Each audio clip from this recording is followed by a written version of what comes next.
नमस्कार माझ्या शेतकरी बंधूंनो, माझ्या कृषी मित्रांनो, मागील 18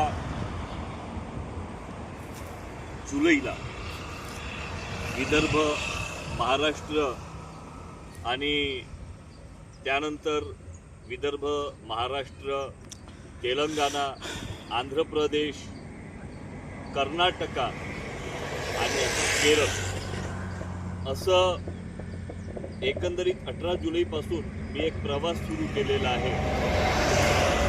ज्यावेळेस या प्रवासाला सुरुवात केली त्यावेळेस मला असं वाटत होतं की पाऊस हा फक्त आमच्या विदर्भातच नाही,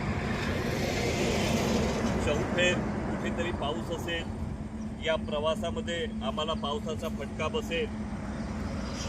परंतु 18 जुलैला मी माझ्या काही मित्रांसह या प्रवासाला सुरुवात केली आणि या प्रवासाला सुरुवात करताना मी जेव्हा बघितलं तर मला विचार करायला परिस्थितीने विवश केलं. पाऊस हा फक्त विदर्भातच नाही, जी आम्ही पाहत आहोत हे कुठेतरी चूक आहे. तेलंगणा असेल, आंध्र प्रदेश असेल, कर्नाटका असेल, तामिळनाडू असेल आणि चक्क जिथून पावसाळा या ऋतूला जिथून सुरुवात होतो त्या केरळमध्ये सुद्धा अशी पुकार अवस्था आहे की इथेही पावसाचा पत्ता नाही. शेतकरी संपूर्ण देशातला हवालदिल झालेला आहे. असं हात लावून बघतो आहे सूर्याकडे. सूर्य चक्क आपलं लखाकूट प्रकाश देत आहे, पावसाचा थाट पत्ता नाही. अशा परिस्थितीमध्ये या हवालदिल झालेल्या शेतकऱ्याने कसं जगावं आणि हा कशाचा प्रकार असू शकतो? आपण ऋतुमानाला दोष द्यायचं, सृष्टीला दोष द्यायचं की मानव निर्मित जे युद्ध फोफावत आहेत, जे युद्ध लादल्या जात आहे, त्याच्यामुळे जर ही परिस्थिती उद्भवली नसेल ना. आणि दुसरीकडे अल निनो हा जो वादळ उठलेला आहे आणि याच्यामुळे सुद्धा संपूर्ण भारतातील शेतकऱ्यांवर आज अवकडा पसरलेली आहे. अशा परिस्थितीमध्ये माझ्या देशातील आणि विशेष करून माझ्या महाराष्ट्रातील, माझ्या विदर्भातील शेतकऱ्यांना माझी जाहीर नम्र विनंती आहे.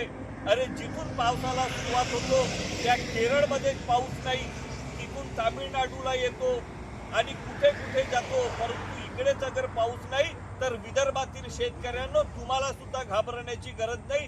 देवावर, ईश्वरावर विश्वास ठेवा. सरकार अगर तुमचा सत्यानाश करत असेल परंतु ईश्वर तुमचा नाश करणार नाही. ईश्वराला चिंता आहे. केरळकडून नक्कीच मान्सून येईल, एक दाबाचा पट्टा तयार होईल आणि माझ्या विदर्भातील शेतकऱ्यांनो, माझ्या महाराष्ट्रातील शेतकऱ्यांनो, तुम्हाला लवकरच पावसाचं जो ऋतुमान जो भरकटलेला आहे, एक आनंदाचं उधाण तुमच्या जीवनामध्ये सुद्धा येईल. पाऊस लवकरच परत येईल. आज परिस्थिती बिकट आहे, संकट ओढवलेली आहेत. आपल्या विदर्भातील धान पीक, महाराष्ट्रातील कापूस पीक, सोयाबीन असेल, इतर पिकांवरती अवघड आलेली आहे. एकीकडे शेतकऱ्यांचे बरे सुकत चाललेले आहेत. ज्यांच्याकडे सिंचनाची सुविधा नाही ते डोक्यावर हात मारून बसलेले आहेत. परंतु शेतकरी हवालदिल झालेला आहे. परंतु माझ्या मित्रांनो, आपली सरकार मस्तवाद आहे, असं तुम्ही टेन्शन घेऊ नका. परंतु ईश्वरावर विश्वास ठेवा. केरळ असेल, तामिळनाडू असेल, कर्नाटक असेल, आंध्र प्रदेश असेल, तेलंगणा असेल, पाऊस कुठेही नाही. अशा परिस्थितीमध्ये नक्कीच जेव्हा पावसाला सुरुवात होईल तेव्हा ते आनंदाला उधाण होईल. आणि आज जे आपण पावसाची आतुरतेने वाट बघत आहोत, हा पाऊस तुमच्या जीवनामध्ये आनंदाचं उधाण घेऊन येईल. त्यामुळे हवालदिल होऊ नका आणि आलेल्या संकटाचा सामना करा. परंतु कर्ज घेऊ नका आणि कर्जबाजारी होऊन तुम्ही आत्महत्या करू नका. या परिस्थितीमध्ये मी तुमचा सेवक युनुस शेख एवढीच एक शेतकरी मित्र, कृषी मित्र म्हणून तुम्हाला विनंती करतो.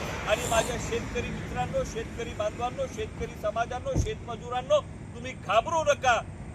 केरळवरून नक्कीच पाऊस येईल आणि आपल्या विदर्भातील, महाराष्ट्रातील शेतकऱ्यांच्या डोळ्यामध्ये जे आज आसवं पडलेली आहेत त्यांच्या डोळ्यात आनंदाची अश्रू परत येतील.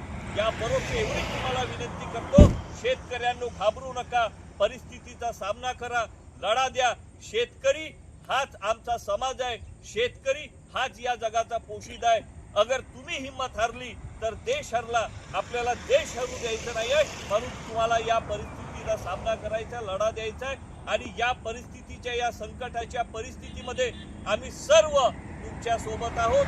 आणि या परिस्थितीला, या संकटाला आपण सर्व समसमान आपण सामना करू आणि येणाऱ्या पावसाची आपण आनंदाने वाट बघूया.